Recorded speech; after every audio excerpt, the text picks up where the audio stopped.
21st July in 365, at sunrise, an extremely powerful earthquake with a magnitude of 8.5 occurred in the East Mediterranean Sea. For this reason, many cities were destroyed in what is today modern Greece, Macedonia, Sicily, Cyprus, Spain, Libya, and Egypt. To give you an example of how destructive the natural disaster was, let's just say that almost all towns were destroyed on the biggest Greek island, Crete. But that wasn't the end. After the earthquake, a big tsunami followed that killed thousands of people and devastated the southern and eastern coasts of the Mediterranean, Libya, Alexandria, and the Nile Delta. Some of the ships were pulled 3 kilometers, 1.9 miles, inland. That day was eventually named in Alexandria as a day of horror, and was commemorated every year until the 6th century. The Roman historian Ammianus Marcellinus left us an excellent description of events that occurred that day. He perfectly narrates the 3 main phases of the tsunami: first, an earthquake; second, the retreat of the sea; third, the giant wave. For those willing to listen to what he writes, I'm leaving you with his own words.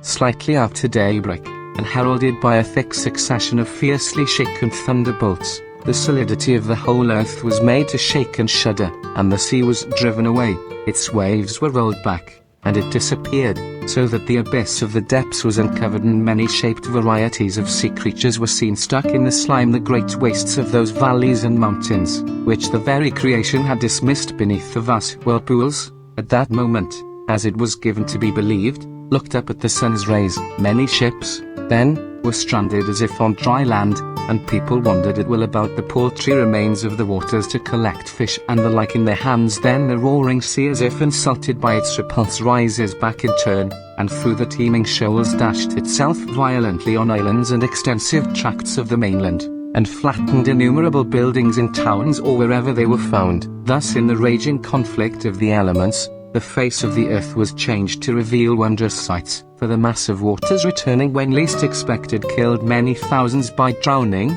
and with the tides whipped up to a height as they rushed back, some ships, after the anger of the watery element had grown old, were seen to have sunk, and the bodies of people killed in shipwrecks lay there, faces up or down. Other huge ships, thrust out by the mad blasts, perched on the roofs of houses, as happened at Alexandria, and others were hurled nearly 2 miles from the shore, like the Laconian vessel near the town of Methone which I saw when I passed by, yawning apart from long decay.